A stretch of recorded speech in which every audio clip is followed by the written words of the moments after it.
2006 সালের বৈদেশিক ঋণ ছিল 1,30,000, অর্থাৎ বিএনপির সময় 1,30,000 বৈদেশিক ঋণ ছিল, 1,30,000 কোটি টাকা, যা 2024 সালে প্রায় 6.5 গুণ বেড়ে 8,12,000 কোটি টাকা হয়েছে। মাননীয় স্পিকার, 1,30,000 কোটি টাকা থেকে 8,12,000 কোটি টাকা বর্তমানে বাংলাদেশের ঋণ হয়েছে। আমাদের রেখে যাওয়া অভ্যন্তরীণ ঋণ 65,000 কোটি টাকা থেকে প্রায় 16 গুণের বেশি বৃদ্ধি পেয়ে দাঁড়িয়েছে 10,77,000 কোটি টাকায়, যা উদ্বেগের বিষয়। মাননীয় স্পিকার, সুদ ব্যয় 2005-06 সালে 8,500 কোটি টাকা থেকে 13 গুণের বেশি বৃদ্ধি পেয়ে 2023-24 সালে 1,14,700 কোটি টাকায় পৌঁছেছে।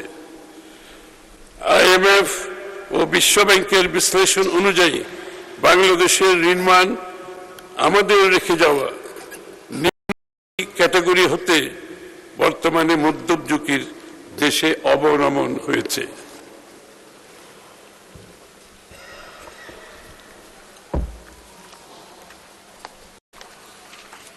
2005-06 সালে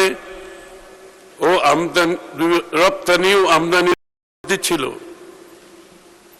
যথাক্রমে 21.6% ও 12.2%। পক্ষান্তরে 2023-24 সালে সূচক দুটির প্রবৃদ্ধি ছিল ঋণাত্মক। 2005-06 সালে মার্কিন ডলারের বিপরীতে টাকার বিনিময় হার 68 টাকা হতে 2023-24 সালে বেড়ে 122 টাকায় পৌঁছেছে, যা বৈদেশিক লেনদেনে ভারসাম্য, বৈদেশিক মুদ্রার রিজার্ভে প্রভাব ফেলছে।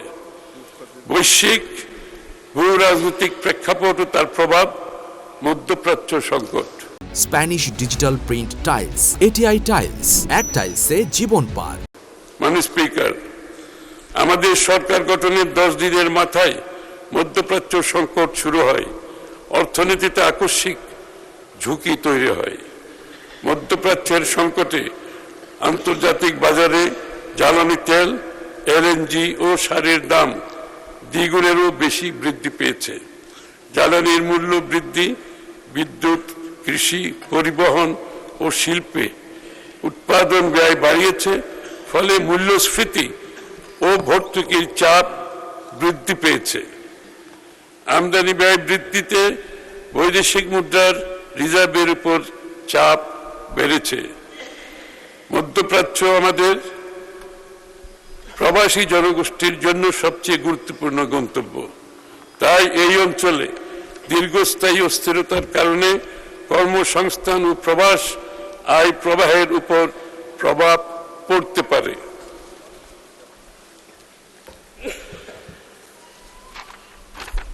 মাননীয় স্পিকার, আজকের বিশ্ব অর্থনীতিতে অনিশ্চয়তা একটি স্থায়ী প্রেক্ষাপট, এ নিউ নর্মাল।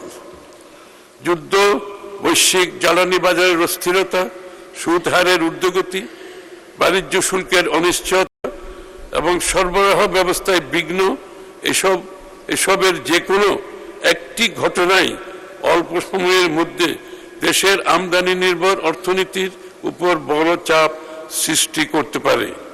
কাজেই আমাদের লক্ষ্য হলো বাইরের ধাক্কা এলেও অভ্যন্তরীণ স্থিতিশীলতার উপর অভিঘাতের মাত্রা মোকাবেলা করে অগ্রযাত্রা অব্যাহত রাখা।